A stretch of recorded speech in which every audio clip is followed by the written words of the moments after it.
Ngise kulabo abathi ngalahlwa indoda. Ngise kulabo abathi ngalahlwa ubaba. Ngise kulabo abathi ngalahlwa uma. Ngise kulabo abathi anginabantu emhlabeni. Ngise kulabo abathi bayintandane. Azothi ngindoda abafelokazi. Athi nguyise wentandane. Ngise kulabo abanganamduduzi. Ngise kulabo abahlukumesekile. Ngise kulabo abashawe izimo ezahlukahlukene. Alibonke igama lika Jesu. UKristu ngowakho, insindiso ingeyakho. Umunjalo nje, you are the one who's a candidate to receive umusa nothando likaNkulunkulu.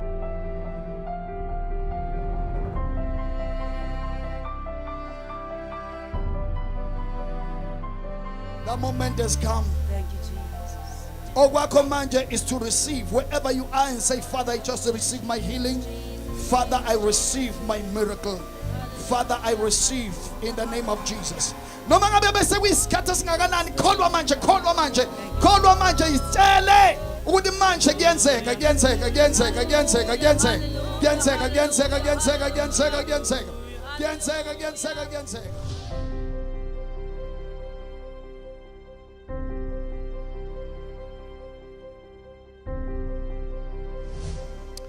Ngiyafisa namhlanje bathandekayo ukukhuluma ngesihloko esithi why you must believe in Jesus. Why you must believe in Jesus. You see, abantu banamhlanje abantu abafundiswe kakhulu ngamalungelo abo, noma bewasebenzisa amanye amalungelo ngendlela yokuyidestroy impilo zabo ngendlela engayona ebalekelelayo nebasizayo, noma basebenzisa amalungelo ngendlela ongabi responsible. Bacabanga ukuthi noma sekufikwe la ezintweni zikaNkulunkulu bacabanga ukuthi banamalungelo amaningi ukuthi bangakhetha ukuthi bakhonze noma abe yini abafuna ukuyikhonza. Angazi noma nikhona nibazalwane. Azathi umuntu, why Jesus? Why ngavele ngithandaza esihlahleni sakwami? Ngoba kuthiwa as long as mukholelwa nje noma isesihlahleni leso sihlahla sokusebenzela sokwenzela into ethize. Angani manikhona nibazalwane? Ya, omunye athi yini ngavele ngikholelwe kuZulu. Indoda kuZulu ngivele ngikholelwe kuyona uZulu. Ngoba mengikholelwa kuyena uZulu kukhona izinto ezizokwenzeka. Angazi noma nikhona nibazalwane? Now, remember this. Ukuthi we are created by God, sakhiwe uNkulunkulu. Lo mhlaba wane sikuona akuwona wethu, ayikho irent esikhokhayo. Makuphela inyanga yokuba la emhlabeni singayikhokha irent ye-shelter noma yomuzi noma u-4-room la orenta khona ngoba womuntu, kodwa umhlaba wona unomnikazi wawo owuNkulunkulu. Angani mani khona nibazalwane? Now lo nkulunkulu loyo unamalungelo namandla adlula amalungelo akho. Angazi noma nikhona nibazalwane? Amalungelo wanikezwe emhlabeni abantu noma wanikezwe uhulumeni. Kodwa ngifuna ukuthi kuwena u-understand the land ukuthi when it comes ekutheni uchoose ukuthi ubani omkholwayo, uNkulunkulu akakunikezanga lawo ma-choice. Maningi uNkulunkulu amalungelo akunikeze wona njengomuntu uphile emhlabeni. Wakunika ilungelo lokuthi hlaba inkomo uzidle nenyama yesikaphu uyidle. Alibonke igama lika Jesu. Maningi amalungelo amaningi uNkulunkulu umuntu amnikeze wona, kodwa ilungelo lokudumisa noma ilungelo lokuthembela noma ilungelo lokukhonza ukunikezela lodwa. Wathi awuzuzikhethela ke lapho, imina ngizokukhethela. Nikhona inibazalwane? Ya, wathi mina uNkulunkulu engikwaziyo okufanele wena ukuthembe. Yingakho lethi iBhayibheli iqalekise umuntu othemba lakhe likumuntu. uNkulunkulu akafuni ngisho ubeka ithemba lakho ngisho kubazali bakho, kodwa ufuna ithemba lakho ulibeke kuye. Ngoba once walibeka kumuntu uthi uNkulunkulu uqalekisiwe, ngamanye usuyabona ukuthi awunikeziwe ichoice yokuthi uthembe noma yini. Awunikeziwe ichoice yokuthi ukholwe noma yini oyithanda ukuyikholwa, kodwa uNkulunkulu ukunikezile into ofana kuyikholwe. Angazi noma nikhona inibazalwane? And futhi uma uyirejecta lento athi ikholwe nizoxabana futhi naye. Alibonke igama lika Jesu, ngoba khumbula ukuthi yena u-alpha, uyisiqalo nesiphetho. Noma unganamandla manje okwenza izinto ube in control, uzucabanga ukuthi umkhulu kunaye, ekugcineni usazokuthola. Nikhona inibazalwane? So ke manje why you must believe in Jesus? Ngizama ukuzokulekelela ukuthi kulamalungelo akho othi unawo understand ukuthi mase kuziwe ekukholweni uNkulunkulu kunikeza umuntu oyedwa ofana ukuthembe yena ukholwe yena. Alibonke igama like Jesu. Ogama lakhe lungu Jesu. So number 1, why you must believe in Jesus. Mawufunda ku John chapter 3 verse number 36. Lithi iBhayibheli, he who believes in the Son has everlasting life. Loyo okholwa indodana unokuphila okuphakade. But he who does not believe in the Son shall not see life. Kodwa loyo ongakholwa indodana akeke akubone ukuphila. Kusho ukuphila na, kusho ukuphila okungunaphakade. Alibonke igama lika Jesu. Lithi iBhayibheli, but the wrath of God, ulaga likaNkulunkulu abides on him. Ngamanye amazwi ulaga likaNkulunkulu luhlezi phezu kwakhe umuntu onjani ongakholwa uKristu Jesu. Noma ngakholwa ezinye izinto zimenzakalele. Angani manikhona bazalwane, ukholelwe kwisihlahla sakho ukuthi sizokunika umsebenzi sikunikeze umsebenzi. Ukholelwe kwisihlahla ukuthi sizokunikeza mhlawumbe abantwana ubathola abantwana. But listen to me, when it comes to ukuphila okuphakade, it is only Jesus onikezwe amagunya namandla umdali wezulu nomhlaba ukuthi sithole ukuphila ngaye. Nikhoneni bazalwane, asikwazi ukuthola ukuphila okuphakade, which is ukuphila okuphakade, it's the life kaNkulunkulu. uNkulunkulu uphila phakade, uNkulunkulu akafi, uNkulunkulu umoya ongafi. Nikhonani bazalwane, manje ngoKristu Jesu, ngoba khumbula lokhu ukuthi uNkulunkulu wayengasidalelanga ukuthi sife, safa ngenxa yesono, kodwa uNkulunkulu wasenza isu ukuthi abantu ngizoyilungisa kanjani lento engixabanisa nabo eyisono. Yini efanele ngiyilungise, yini efanele ngiyenze ukuze umuntu ukuphila okuphakade kubuyele kuye, afinyelelwe isikhathi lapho khona ayophila angafi khona, anikeze umzimba ongeke uzudlala izifo, umzimba ongomi, umzimba ongaguli, umzimba ongalambi, umzimba wenkazimulo, umzimba waphakade. Nikhonani bazalwane, wasethi kuNkulunkulu ke ozokholwa indodana, ozokholwa uJesu, yena ngokukholwa kuJesu ngizomunika ukuphila okuphakade. Ukunikeza kanjani ukuphila okuphakade na? Ngokukholwa uvuma ukuthi uJesu uyinkosi nomsindisi, nokuthi uNkulunkulu wamvusa kwabafile. Lithi iBhayibheli uyakusindiswa. Then uma usindiswa kuNkulunkulu uthatha izono zakho azithethelele akwenze ube yisidalwa esisha, abese kunikeza ukuphila okuphakade kulo moya wakho ozelwe kabusha. Nikhona yini bazalwane? Yingakho senkingeni umuntu owagcina ezelwe umama wakhe kwaphela kanjalo. Ukuze uthole ukuphila okuphakade fanele uzalwe kabili ukuze ufe kanye. Kodwa umuntu ozalwe kanye ufa kabili. Ngamanye amazwi baba uZulu uthini na? Ngithi wonke umuntu ozelwe owesifazane ongazange athathe le opportunity yokwamukela uKristu njengenkosi nomsindisi wempilo yakhe. Niyangizwa bazalwane? Now uma efa uzofike afe enyameni aphinde afe emoyeni. Nikhona yini bazalwane? Kodwa umekholwa uKristu evumile ukuzalwa kabusha ngezwi leleselishumayelayo nangomoya kaNkulunkulu, uzothi mezalwa kabili azalwa uma wakhe ebese phinde ezalwa ngokwezwi likaNkulunkulu. Ngoba lithi iBhayibheli nanizelwe ngembewu engabuni. Uma ngabe wamukela uKristu Jesu njengenkosi nomsindisi, uNkulunkulu uconsider lokho njengokuzalwa kabusha emoyeni wakho. Awunangizwa bazalwane? Now lo moya wakho ozalwa kabusha, you may not feel that now you usuyisidalwa esisha. You may not feel it. Alibonge igama lika Jesu. Kodwa isimanga zesimangaliso. That is why ukuzalwa kabusha is one of the greatest miracle ever, because ingqondo yakho ayikwazi ukuexplaina ngokuphelele ukuthi kwenzakaleni. Kodwa there is one thing I know, uma usiyenzile leso sinqumo wamukela uJesu njengenkosi nomsindisi, waqhubeka waba nobudlelwane noNkulunkulu, ngaphakathi kuwe umoya wakho uyafakaza ukuthi impela khona inhlekelele eyenzekile empilweni yami, ikhona into enhle eyenzakile. Ingakho khona umhlabeleli othi something wonderful happened, and now I know that he touched me and he made me whole. Alibonge igama lenkosi. Kuba khona isikhathi lapho khona umoya wakho uzofakaza usho ukuthi impela sengumntwana kaNkulunkulu. Alibonge igama lika Jesu. So without Jesus, if you do not believe in Jesus, lithi iBhayibheli ngeke ukubone ukuphila okuphakade, ngeke ukubone kodwa ulaka likaNkulunkulu luphezulu kwakho. Kunezinto namhlanje abantu abadlula kuzona ezinzima nezibhlungu, bacabanga ukuthi uNkulunkulu usebajezisa. No, ulaka likaNkulunkulu nokujeziswa kwabantu akafiki kuseza.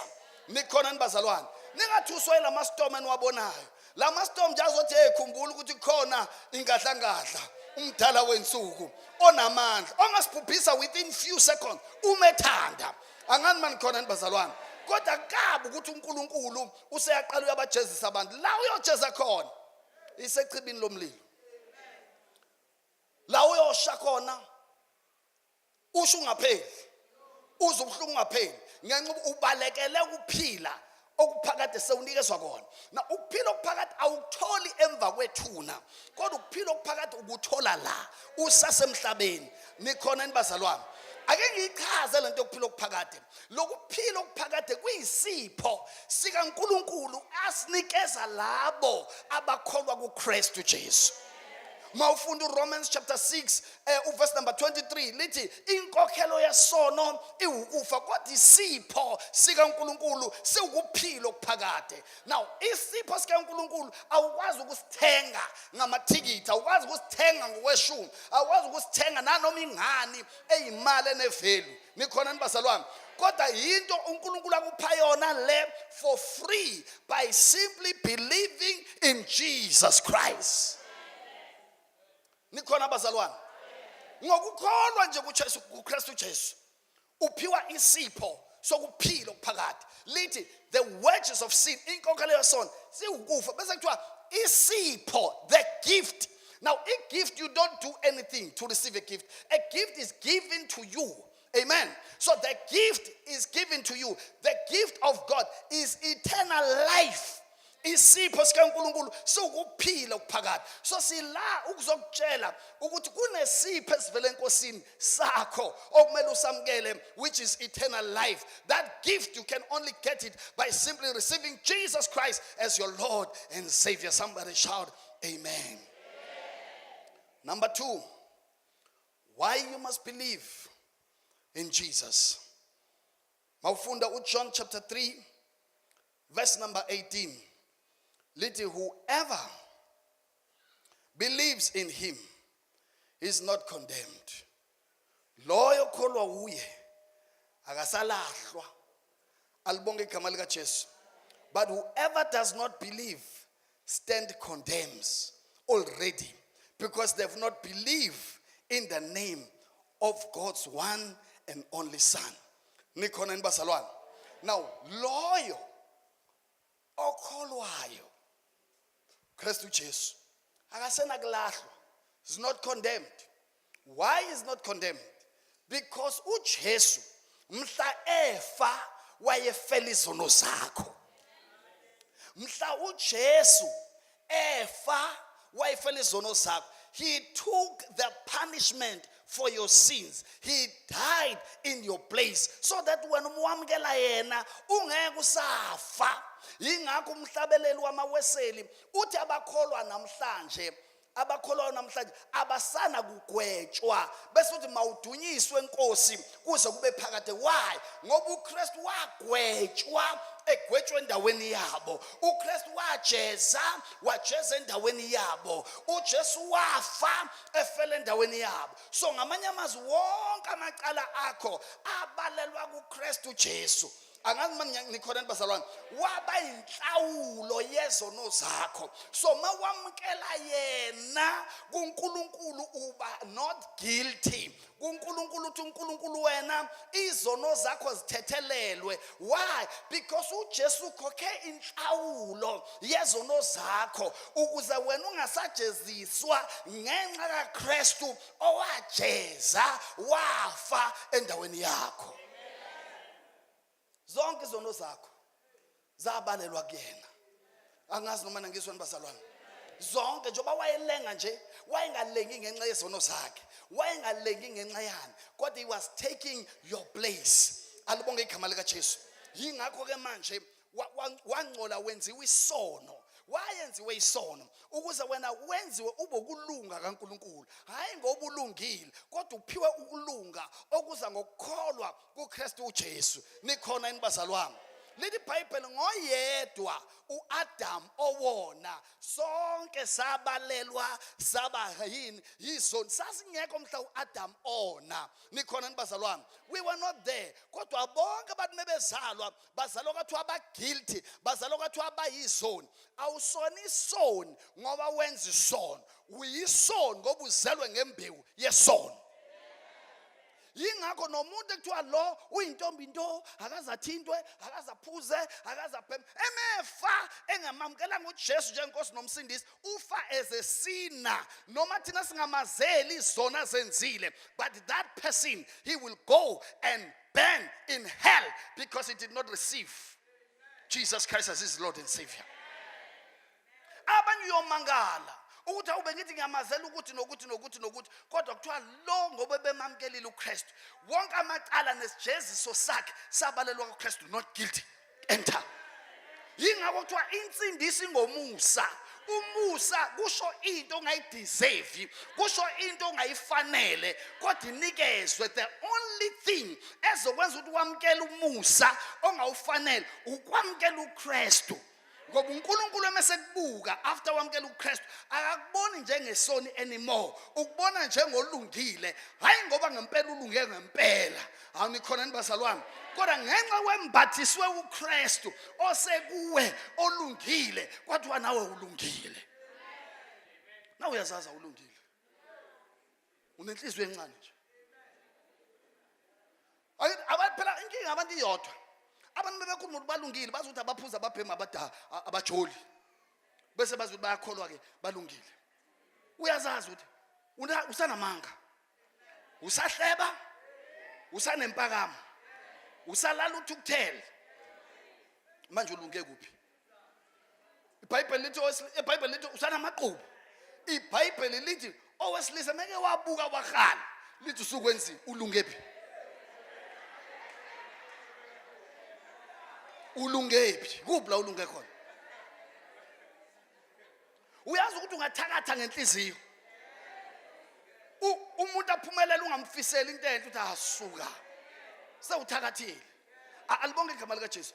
Mase uyihlola nje usuyibheka ngempela thoroughly ngokobungcwele bestandard saNkulunkulu uzosibona ukuthi uyazini noma ngitshetha ngilungile angilungile. So ulungisiswe kahle wena ngomusa ngokukholwa. Angazi noma nikhona nibazalwane.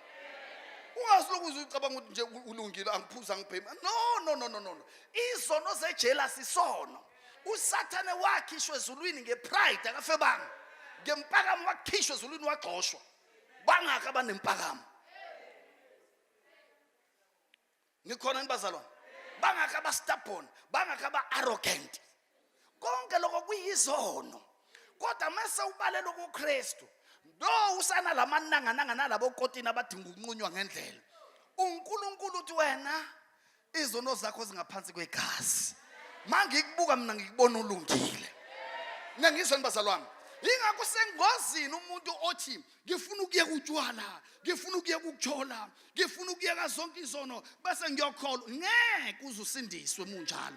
Ngoba ufuna ukuyisindisa wena ngamandla akho. Insindisi ngoKristu. Yamkela yena enjalo. Afika kusebenza kushintshe. Ngiyangizwa nibazalwane. Manje sithi shumayelela ukuthi umuntu angikabi ready. Angabi ready ngoba ngisanenkinga yapho kwagwayi.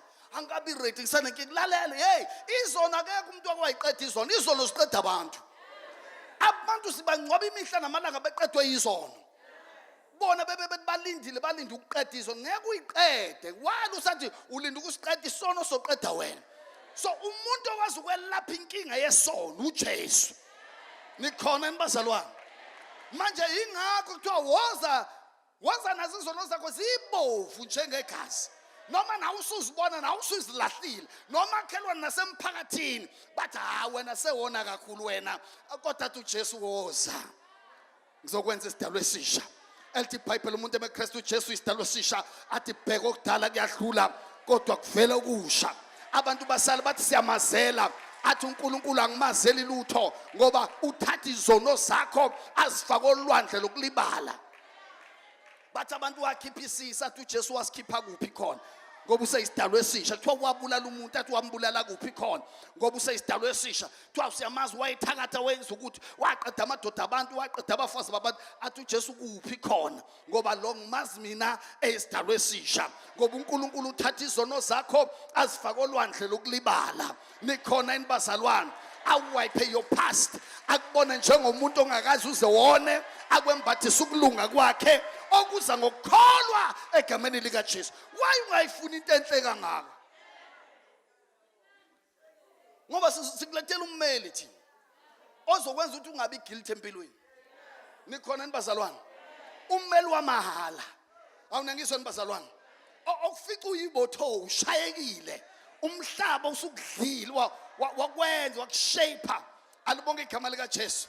uJesu akuthuntuthe. Oh my God, my Father. Oh hallelujah. Athi uyisela ubusha bakho njengokhozi. Angazi manje khona nibazalwane. Mhlawumbe nina nisazi istory sokhozi. Ukhozi lifespan yalo kuthiwa 70 years. So 40 years from day 1 to 40 years ukhozi kuyenzeka. I mean ngesikhathi likhula kuyenzeka kufika isikhathi lapho khona impaphe zalo zikhathala zisinda. Nomlomo wakhona ungasakwazi ukudla kahle. Nezidladla zakhona sezikhathele. Kodwa ukhozi luhamba liye kwiprocess ye renewal ethatha 150 days liphezulu kwentaba. Ngiyangizwa nibazalwane. Kususwa ama-feathers amadala, khishwa ama-feathers amadala, impaphe ezindala zikhishwe ngoba lisuke lingasakwazi undiza. Bese kukhishwa inzipho ezindala idladla ezenza ukuthi ingasakwazi ukubamba kahle ufish nezinye izilwane. Kukhishwe noma likhiphe lezi izidladla lezi inzipho lezi ezindala. Kukhishwa umlomo lo ongasakwazi ukubamba kahle. Ngiyangizwa nibazalwane. Lilinde iprocess yonke iphela. After that meke lavuma ukuthi go through that process lithola another 30 years more wokuphila bese likwazi ukucover u70 years. Yingakho kuthiwa ubuyisela ubusha bakho njengokhozi ngoba ukhozi at the age of 40 suke seliphelile. Kodwa once lavuma ungena kulo process yokurenewa lithola another 30 years. Liqale phansi lindize ngathi lisha likaze liguge. Ngenxa ukuthi sekumila amaphiko amasha. uNkulunkulu ufuna ukukunikeza amaphiko amasha. Undizele phezulu. Kade izinto zikubuyisele emuva. Izono ziqindezela. Noma mtsotsi nazo zonke izimo ebezikubuyisele emuva ube ngaphezulu kwezimo. Ngoba mawusuzelwa uNkulunkulu lithi iBhayibheli lami konke okuzelwa uNkulunkulu kuyalinqoba izwe. Kade unqotshwa isono, kade unqotshwa ukudakwa, unqotshwa ogwayi naso zonke lezi zinto. Nangu uJesu uzokwenza ichampion over izimo. Abanye abalali ngisho ebusuku. Ngabona thina sithi silele behonqa bayabikelwa abanye. Ngoba akulaleki. Ngisho kuba mnyama nje basaba ngisho kuba mnyama fanele alale ekhanyisiwe. Ngoba meke kwaba mnyama khona izinto azibonayo thina singaziboni. Ngoba uqilazekile all what you need Jesus. Ngiyangizwa nibazalwane bami? You need Jesus. He will change your life, he will change your story. Lokho kade kucindezela wena uzoqindezela. Ngiyangizwa nibazalwane? Ngoba uzokuphakamisa athi umhlabeleli ngokuba uJesu wehla wangiphakamisa. Uzokwenza ube ngaphezulu kwezinto. Ube ngaphezulu kwezinto ebezicindezele nezikade zinqoba. Alibonke igama likaJesu. So ke yingakho ke sithi woza kuye Ngoba mase ukuye, lithi iBhayibheli, now there's no condemnation to those who are in Christ Jesus. Why? Because Christ was condemned for you. UJesu walahlwa. Wazi wakhala wathi Eloi Eloi. Elamasabakuthana uNkulunkulu wami uNkulunkulu wami ungishiyelani. Ngoba wayesembethe sonke isono umuntu anaso emhlabeni. Sonke isono. Nalezi thina sithi hayi lo ngeke akafanele ungene ezulwini. UJesu wasithwala isono sakhe. Lo muntu mangabe emamukela uJesu Kristu uzokuthola ukuphila okuphakade. Ngenxa ubumusa kaNkulunkulu unamandla. Okwesithathu, why you must believe Jesus? Because Jesus, according to John 14 verse number 6, Jesus said to him, I am the way, the truth, and the life. No one comes to the Father except through me. Jesu uyindlela neqiniso nokuphila. Lithi iBhayibheli akekho oza kubaba ngaphandle kwakhe. Lalelani obazalwane. Ningakhohliswa. Ucabanga ukuthi kunendlela ozosondela ngayo uNkulunkulu. Noma ungayikhethela lo ndlela but iyodwa uNkulunkulu ayibekile. Nikhona nibazalwane? Nawe nje kwakho, nawe kwakho unemnyango ewu2 oyibeke wena. uNkulunkulu ke lapha akabeka ngemnyango ewu2 ubeke owodwa. Nawe kwakho ongangeni ngalomnyango ubekile, ongena ngewindi uxabana naye ngoba uyisela. So uNkulunkulu ubeka uJesu wathi wonke umuntu ofuna ukucommunicate nami, nofuna ukuza kimi, nansi indlela engiyibekile uJesu. Mawunigletha leyo ndlela leyo, ayikho into ezoyenziwa. You are lost. Nikhona nibazalwane? You are lost. So that is why we are here. Ngoba uNkulunkulu uyazi ukuthi uyamfuna. uNkulunkulu uyazi ukuthi uyalidinga usizo lakhe. Kodwa you have been looking for him in wrong places. You have been looking for God ngezindlela zakho. Usethi uNkulunkulu, here is the direction ezakimi. Mawufuna uwazana nami, azana nami ngoKristu. Alibonge igama lika Jesu. Why ngoKristu? Ngoba uyena ozokwenza ukuthi ufaneleke phambi kobuso baNkulunkulu. Angeke wena uzenze ufaneleke phambi kaNkulunkulu ngamandla akho. Kodwa uKristu ngenxa ukuthi he took your place, he died in your place, uzokwenza ufaneleke. Mawamkela yena, uNkulunkulu uyakwazi ukwamkela ngenxa ukuthi wamkele yena. Awunikhona nibazalwane? Bakhona abathandekayo. Verse 4. Why you must believe in Jesus? John chapter 1 verse number 12. We got John chapter 1 verse number 12. Little Bible, as many as received him, to them he gave the right to become the children of God, to those who believe in his name. Albongi igama lika Jesu. As many as received him, ngokubuningi babo as bebamkela uKristu Jesu, lithi iBhayibheli wabanikeza ilungelo lokuthi babe ngabantwana bakaNkulunkulu. Alibonge igama lika Jesu. Now ukuba umntwana kaNkulunkulu kusho ukuthi ngamanye amazwi usunelungelo lokukhuleka kuNkulunkulu ngesibindi, ungasabi, kodwa wazi ukuthi uzakuzwa. Number 2, uzokuphendula ngoba usumntwana wakhe. Usunelungelo lokucela without feeling guilty, because now he is your daddy, he is your father. Why? Because usunobudlelwane noNkulunkulu. Mawucela noma uza kuNkulunkulu ngaphandle kokwamukela uKristu Jesu, ufana nestranger, ufana nomuntu nje olapha olahlekile nodukile. Kodwa mawusunobudlelwane naye, uNkulunkulu ukuthatha njengomntwana wakhe, ukuthatha njengengxenye yomndeni kaNkulunkulu. Nikhona nibazalwane? So ke lithi iBhayibheli ke bonke abamamkelayo wabanikeza ilungelo lokuthi babe ngabantwana bakaNkulunkulu. Abapha abanikeza ilungelo to those who believe in his name, in the name of Jesus. So mawukholelwe egameni lika Jesu, uyenziwa ube umntwana kaNkulunkulu. Alibonge igama lika Jesu. Ngobani? Sewuzelwe kabusha manje. Sewuzelwe manje ngembewu yokulunga okuvela ngokukholwa kuKristu Jesu. Bayangizwa nabathandekayo. Matthew 11 verse 28. Why you must believe in Jesus? Because Jesus is the only one. Ote, come to me, all you who are labor and are heavy laden, and I will give you rest. UJesus avelile. Wathi nina nonke nikhathele. Wathi nensindwayo. wathi izani kimi mina ngizoniphumuza. Alibonge igama lika Jesu. Uyabona ke njengoba umuntu ekwazi ukukhathala emzimbeni wenyama physical, makhona izinto aziqubulayo noma izinto abhizi aphathiswe zona, azizwe ukuthi umuntu ngiyasindwa, nomuntu wakomoya umphefumulo wakho uyakwazi ukusindwa nawo.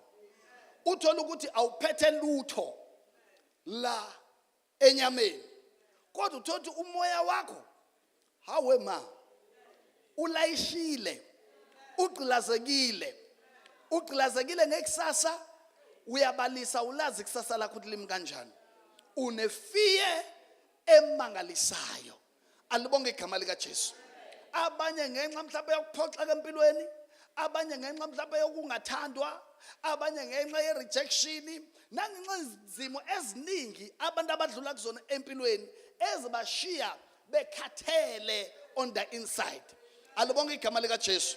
Abanye babo uzubabona sebesho ukuthi ayikho into engisayiphilela uma kunje, kungcono kona ngife. It's a sign ukuthi noma simbone ngathwele lutho kodwa ngaphakathi uthwele. Abanye kulaleki nje ebusuku hayi ukuthi yini, babalisa ngeenkinga zabo, imphefumulo yabo ithwele. Umphefumulo womuntu awuthwali isono kuphela, kodwa ziningi izinto othola ukuthi umuntu uyazithwala empilweni adingayo umuntu ozomphumuza.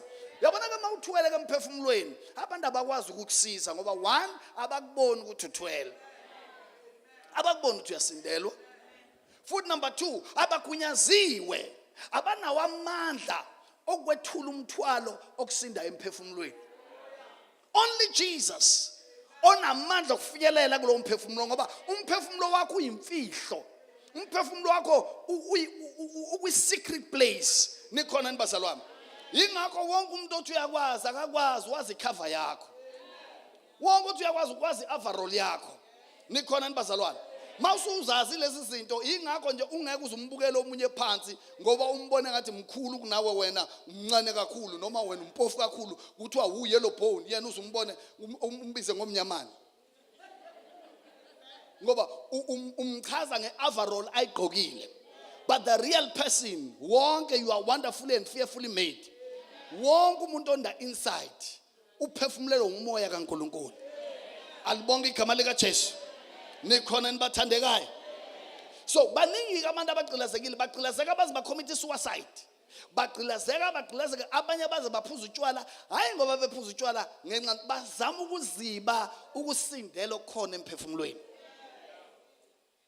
Ziningi izinto abazenzayo bezama ukugqiba lokusindela okukhona emphefumulweni. But I've come to tell you, lithi iBhayibheli, nina nonke nikhathele nenisindwa yizani kimi ngizoniphumuza. Why? Ngoba uJesu uyawu-understand umoya wakho nomphefumulo wakho. He knows what to do kulo moya wakho. Uyo namandla ukukhulula, uyo namandla ukukusindisa, uyo namandla ukukuthwalela lezi zinto wena ongakwazi ukuzithwalela zona. Yingakho nje I strongly believe a true believer who's got a healthy relationship with God, noma bekuthiwa yini isimo angahlangabezana nazo, they will never commit suicide. Uma uzokuthiwa umuntu commit suicide kuthiwa ebekholwa bekunekhethini belingakambuleki ngalo nkulunkulu, bengakafinyeleli kuyena ngokuphelele. Alibonge igama lika Jesu.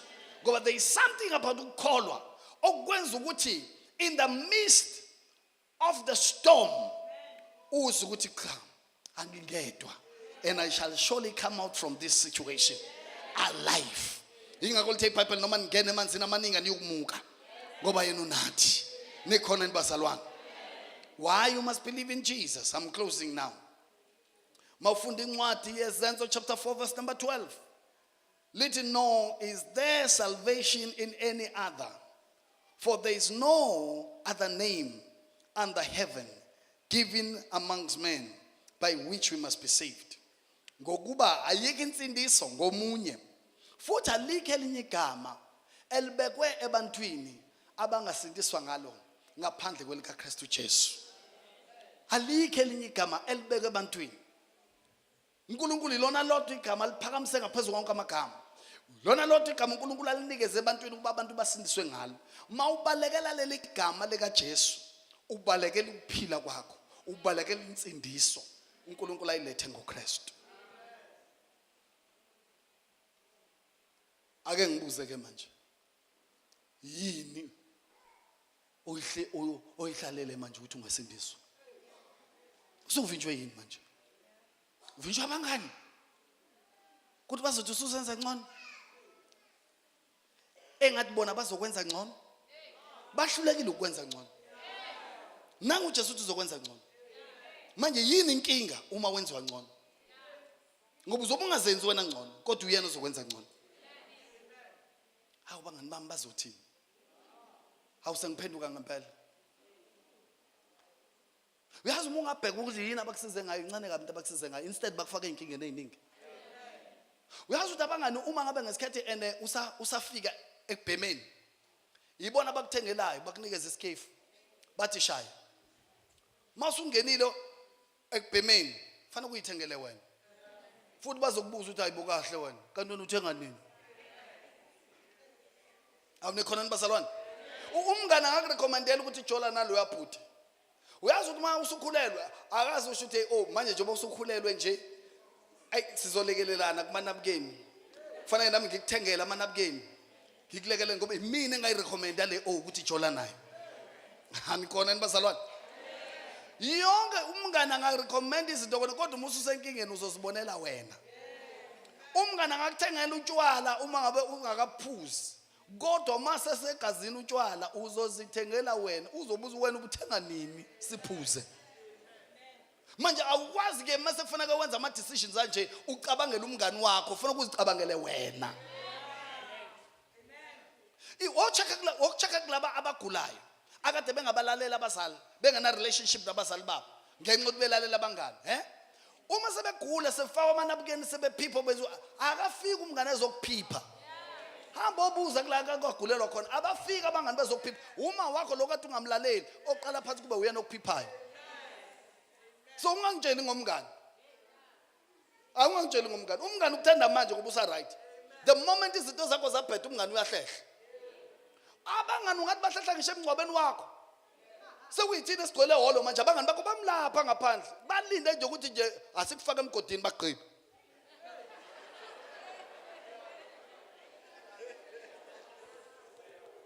So ungangitsheli ngabangani, ungalinge ubalekela uJesu ngenxa ukuthi usaba abangani bakho. Ngeke bakwenzele next lutho. Kunabantu abasejele namhlanje babe ngaplananga ubasejele ngenxa yabangani baconnected nabantu abarong. Kunabantu abakuma drugs namhlanje abafisayo ukuphuma, ababe ngaplananga ukungena kuma drugs ngenxa yabangani. Bese uzoqhenyela uJesu ngenxa yabangani. Uwesi ke mawuqhenyela uJesu ngenxa ye Uwes. I don't even want to go there. Awunikhona nibazalwane? Yini manje fanele ngikuvimbe ukuthi usindiswe? Nangu uKristu uyakumema as you are, uthi come to me. Uyakumema for free, come to me. I want to wash you. Ngifuna ukugeza, ngifuna ukugegazi lami, ngifuna ukwenza ube sidalwa esisha. Ngifuna ukususa amabhadi nezikhwakhwalala, nezishiqinga, nezishoqongo, nezishuqungu, namanzi amnyama, na yonke into. Angani manje nikhona nibazalwane? Abanye bani bahlezi la kuthiwa nidunuselwa abantu abafile. Once wafika kuJesu makabe bakhona kade bekudunusela abafile, bathatha isishwapha sabo basivale bahambe, ngoba ngeke uJesu akuwashe ngegazi lakhe bese uzodunuselwa abantu abafile.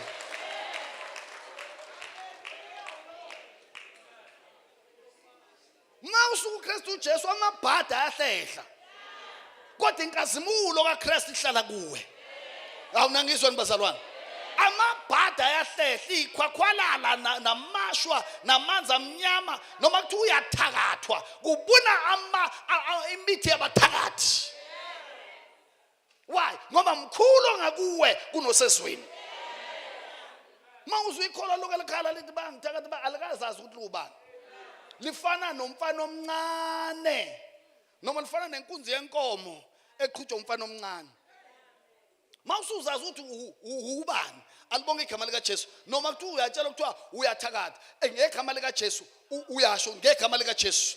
yonke imithi yabathakathi ngiya-expayisa manje in the name of Jesus Christ. Uthi greater is he who's in me than the one who's in the world, in Jesus name. Alibonge igama lika Jesu. Ubophe yonke imimoya yabathakathi ngegama lika Jesu. Uthi ngikhulula amandla kaNkulunkulu, ngikhuluma isibusiso, ngikhuluma inkazimulo kaNkulunkulu. Ingelosi ziyayaluza zikuleli khaya ngegama lika Jesu. Bonke otikolosha abahambe ngegama lika Jesu. Yonke imithi yabathakathi ay-expire ngegama lika Jesu. Ma ubalekela uKristu ubalekela ukuphila. Lithi iBhayibheli uma indodana ikukhulula ungokhululeka impela. Size la ngoba uJesu uyakuthanda. Ufuna ukukukhulula. Ungaze ubheke ukuthi awusengimdala kakhulu. Yazi wakhuluma kahle lo mfana. Ngafisa ngathi ngabe ngisamusha.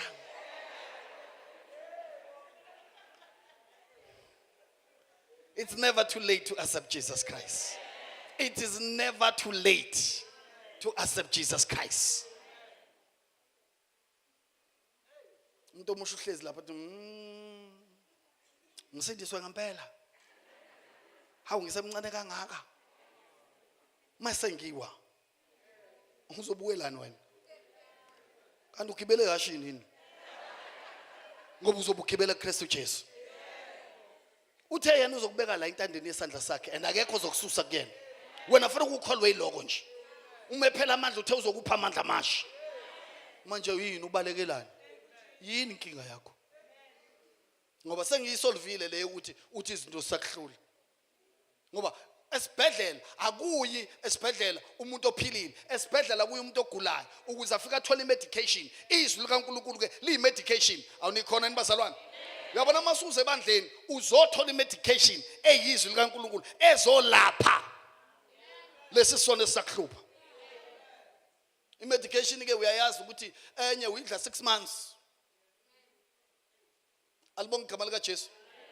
Mawusu idlile yakwelapha bese kuthiwa phila healthy ke manje. Phila healthy, a healthy lifestyle. Yingakho no Jesu wathi emephulukisa lo wathi ungasaphinde wona. Sin no more. Alibonga igama lika Jesu. So izwi laNkulunkulu li medication that is going to help you. Yingakho uJesu ogulayo akamdinga udokotela. Wathi ngize kulabo abanjani abayizoni ukuze nabo bezijani basindiswe bamkele umusa. Asivala amehlo. Cela ukuthandaza nawe. Baba, mama, bhuti, sizwa. Cela ukuthandaza nawe. Jesus is inviting you. Jesu uyakumema namhlanje ukuthi uze kuye.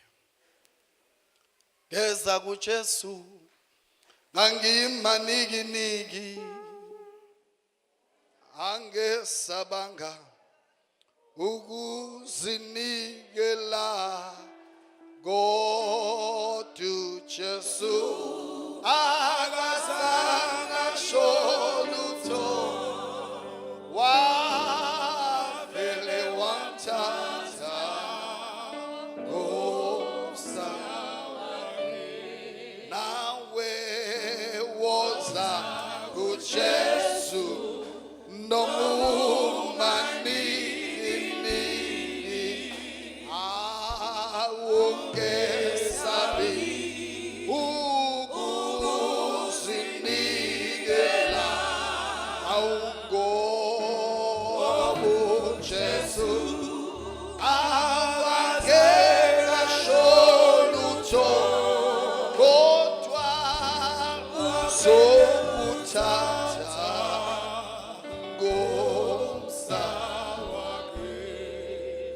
ungasiphakamise isandla sakho ngithandaze nawe namhlanje.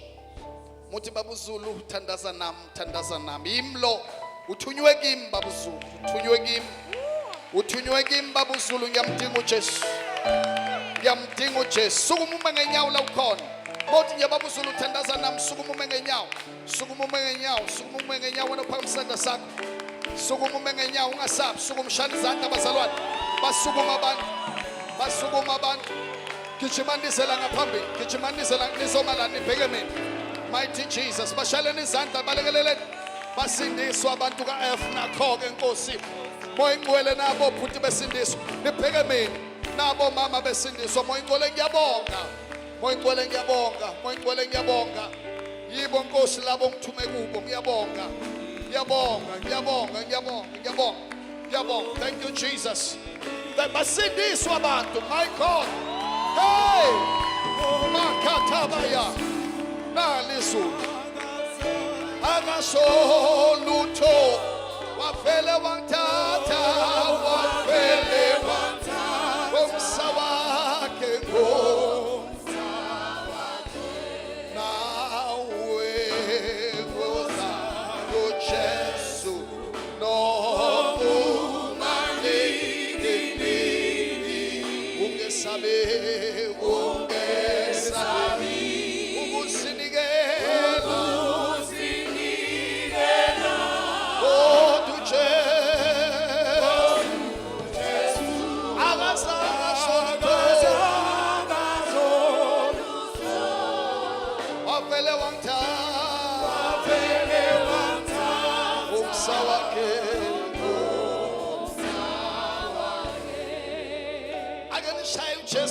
Shall we just izandla? Awu Nkosi yami moya ingcwele.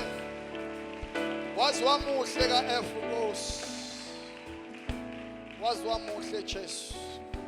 Ngicela niphakamise izandla zenu. Niphakamise izandla zenu. Nisho lamazwi engizowasho. Mhlambe nawe obukele ku Facebook.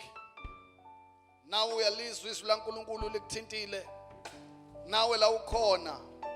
Ungayusho lo mthandazo kunye nami. Nithi Baba wethu esezulwini. Siyabonga namhlanje ukuba kule ndawo sizozwa izwi lakho. Namhlanje phambi kwalabantu naphambi kweZulu siyamamukela uJesu ukuthi abe inkosi nomsindisi wempilo yethu. Sivuma ngomlomo ukuthi uJesu inkosi.